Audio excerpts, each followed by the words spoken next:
আপনারা দেখছেন মিম টিভি।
দুনিয়ার বুকে তার 11 জন স্ত্রী, আরো 2টা বিবাহ তার হবে। সেটা কোথায়? কাল হাসরের মাঠে। কাল হাসরের মাঠে তার আরো 2টা বিবাহ হবে। একটা বিবাহ হবে মা মরিয়মের সাথে, আরেকটা বিবাহ হবে আসিয়া বিবির সাথে। আপনাদের অনেকেরই জানা আছে মা মরিয়মের ঘটনা। পিতা ছাড়া জন্ম নিলেন ঈসা আলাইহিস সালাম। পিতা ছাড়া জন্ম নিয়ে তিনি অনেক গ্লানি পেয়েছেন, মা মরিয়মও পেয়েছেন। তিনি আল্লাহর কাছে অনেক কান্নাকাটি করেছেন, বলেছে তোমার বিবাহ হবে কাল হাসরের মাঠে দয়াল নবী হযরত মুহাম্মদ সাল্লাল্লাহু আলাইহি ওয়াসাল্লামের সাথে। এত ভাগ্য আর কোন নারীর হইতে পারে? হইতে পারে না। তাই খুব সুন্দর আমি একটি গান করলাম। গানের ভিতরে একটি ছন্দ আছে, দেখে নবীর মর্যাদা ধন্য বিবি খাদিজা সঁপে দিল জীবন আর যৌবন। দয়াল নবী তার যখন খাদিজা বিবির সাথে বিবাহ হয় তখন তার বয়স কত ছিল জানা আছে আপনাদের? হ্যাঁ, মানে কারো জানা নাই রে? ওইদিক স্যার সস্কারে বয়াতি ওইদিক খারাই আসতে লেগে ওইদিক স্যার আমি হইলাম দুহারি। হ্যাঁ, দয়াল নবীর বয়স তখন 25 বছর বয়স, আর হযরত খাদিজা বিবির বয়স ছিল কত? 40। তাহলে কত ব্যবধান না? হ্যাঁ, বিবাহ করেছেন আমার দয়াল নবীর আরো যত বিবিরা ছিলেন তারা দয়াল নবী কখন বিবাহ করেছেন? যুদ্ধে গিয়ে যখন কাউকে পেয়েছেন, কেউ বিপদগ্রস্ত হয়ে আমার দয়াল নবীর কাছে চলে এসেছেন, ঘরে তুলেছেন। বিপদে পড়ে আমার দয়াল নবীর কাছে যারা আসছে তাদের কি তিনি স্বীকৃতি দিয়ে ঘরে তুলেছেন। কিন্তু যে খাদিজা বিবি দয়াল নবীর প্রেমে এসকে তিনি দেওয়ানা হয়ে গিয়েছিলেন। তিনি তখনই জানতেন যে এটা কোনো সাধারণ মানুষ না। আরেকটা ঘটনা বলি, আমার দয়াল নবীর সাথে খাদিজা বিবির এমন একটা ভাব ছিল, আমি আপনার এটা নাই। একদিন দয়াল নবীর হাতটা ধরে খাদিজা বিবি তার মনের কথা বলতে চায়, বলে ও নবী আপনি শোনেন তিনি এমন, আপনার সাথে কিছু কথাই আমার আছে আলাপন। ওই যে কবরের ভিতরে ধুয়ে আসবে, কবরের ভিতরে যে রেখে আসবে, ওই যে কবরের ভিতরে যে আযাবটা, ওই আযাবটাকে আমি খুব ভয় পাই। খাদিজা বিবি দয়াল নবীকে বলছে কবরের ভিতরে ধুয়ে আসলে যে আযাবটা দেয়, যে ছল জবের যে বিষয়টা, আমি খুব ভয় পাই। আমার দয়াল নবী সেদিন তাকে জবান দিয়েছিলেন, তুমি কোনো ভয় পেও না, কারণ তুমি যদি মারা যাও, আমার আগে যদি তুমি চলে যাও, তাহলে তোমাকে কবরে দিয়ে ওইখান থেকে আমি আসবো না। তোমার কবরের ভিতরে যে ছল জবটা আছে, ওই ছল জব আমি নিতে দিয়ে তারপর আসবো। কিরে আলহামদুলিল্লাহ কবি না? আলহামদুলিল্লাহ। হ্যাঁ, গান বাজাইতেইছস, মন কই মিরপুরে। খাদিজা বিবি এই জবানটা দেওয়ার পরে সত্যি সত্যি দয়াল নবী খাদিজা বিবি যখন মারা গিয়েছিলেন, খাদিজা বিবিকে কবরস্থানে থুয়ে, অর্থাৎ মাটির ভিতরে থুয়ে দয়াল নবী ওখানেই বসা, সবাই চলে আসছে। আল্লাহ পাক বলে, দোস্ত তুমি এখান থেকে যাও না কেন? তুমি কেন এখান থেকে সরো না, যাচ্ছ না কেন? বলে আমি খাদিজা বিবিকে জবান দিয়েছিলাম যে কবরের ভিতরে যে ছল জবটা হয়, যে আযাবের বিষয়টা, এই ছল জবটা আমি খাদিজার হয়ে আমি নিজে দিব। আল্লাহ তখন বলেছিল, দোস্ত আমি তোমার এটা নাই, তোমার হইয়া কবরের ভিতরে যত ছল আছে আমি দিতে চাই। এমন ভাগ্যকার আছে? তারও স্ত্রী ছিলেন ভালো, কিন্তু সবাইকেই বাঁচতেন, কারণ নবীকে নবী ভাগ করে দিয়েছিলেন। অমুক স্ত্রীর ঘরে একদিন, ওই ঘরের স্ত্রী একদিন ঘরে একদিন, ওই আরেক স্ত্রীর ঘরে একদিন, এভাবে তিনি প্রতি রাত্রে স্ত্রীর ঘরে থাকতেন, কেউ যাতে কখনো অখুশি না হয়। আর একটা মার কই আপনারা শুনেন, একদিন দয়াল নবীর স্ত্রীরা আয়েশা বিবি, কিন্তু তার কিন্তু বিয়ে হয়েছে 6 বছর বয়সে, কিন্তু তিনি সংসার করেছেন 9 বছর বয়সে।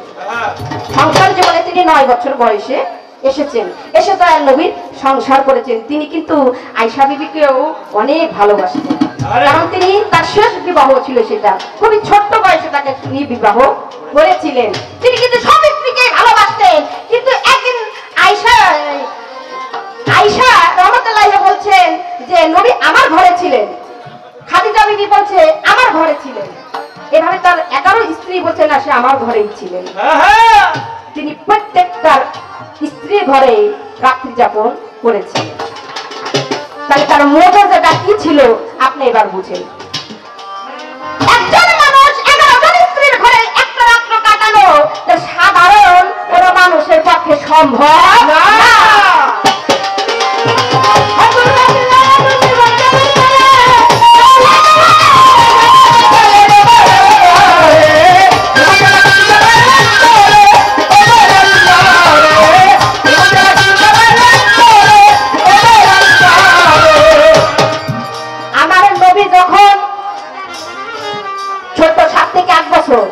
একবার যাচ্ছে তিনি বাণিজ্যে যাওয়ার পথে তিনি অস্থির হয়ে গেছেন, একটি গাছের নিচে তিনি হেলান দিয়ে বসা। সেদিকে দিয়ে একজন লোক যাচ্ছিলেন, নাম ছিল তার পাদ্রী।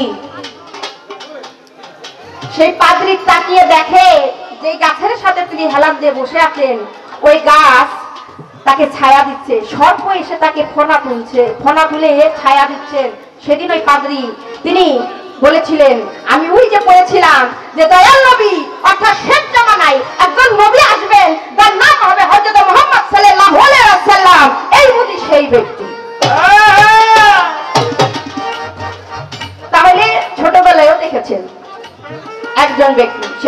স্ত্রী খাদিজা বিবি তিনি কেন দেখলেন দয়াল নবীর আরো যত স্ত্রী ছিল আমার দয়াল নবীর অর্থাৎ খাদিজা বিবির গর্ভে যতগুলো সন্তান আসছে আর কারো গর্ভে আসে নাই।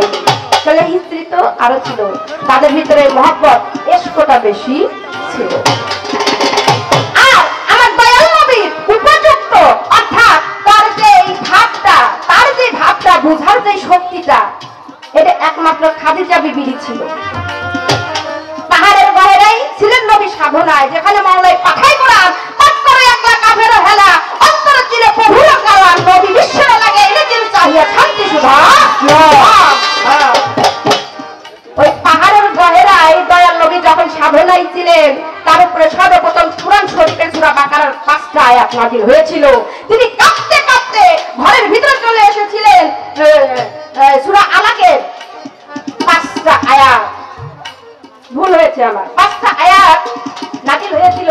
দয়াল নবী কাঁপতে কাঁপতে ঘরে চলে এসেছিলেন। হযরত খাদিজা বিবি তাকে কম্বল দিয়ে জড়িয়ে ধরে তার বুকের ভিতরে রেখেছিলেন। আর কোন নবীর স্ত্রী, আর কোন স্ত্রী কিন্তু সেটা পেরেছিল না। অনেক ভালোবাসা তাদের ভিতরে ছিলেন। নবীর ইশকের জাহেলিয়াতের যত লেনাদেনা সবকিছু ওই খাদিজা বিবির সাথে ছিল। এই জন্য তিনি ওই মোহর নবুয়তটা তিনি স্পষ্ট ভাবে দেখার ভাগ্য তার হয়েছে। আরো একজন বিবির গর্ভে সন্তান হয়েছিল, কিন্তু ওই সন্তানটা পৃথিবীতে আসার সঙ্গে সঙ্গেই তিনি পৃথিবী থেকে চলে গিয়েছিলেন। কিন্তু এই যে 7 জন সন্তান, 4 জন মেয়ে, 3 জন ছেলে, এটা একমাত্র খাদিজার গর্ভে হয়েছে। আর কি বলবো বলো?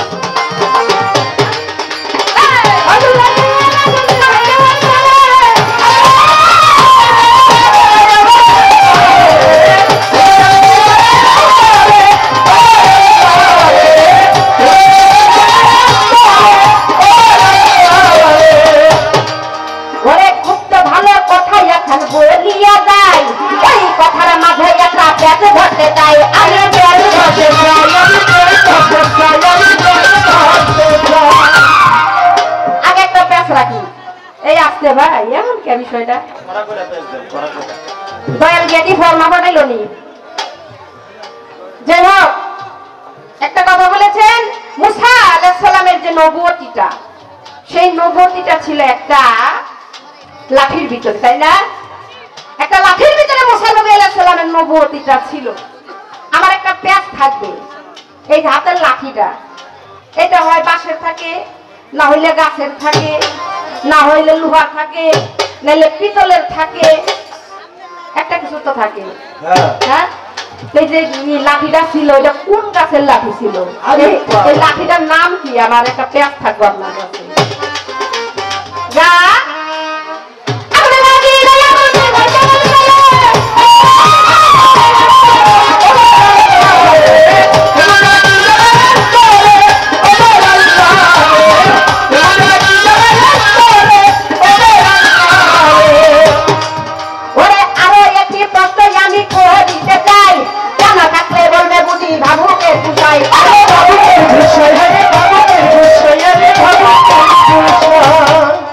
আপনি বলবেন বেলায়েত, এই বেলায়েত দুনিয়ার বুকে কয় প্রকার? আর আজকে আপনি যে গান করছেন, আপনি কোন বেলায়েত থেকে আপনি গান করছেন? ছোট্ট করে আমার একটাই প্রশ্ন থাকবে।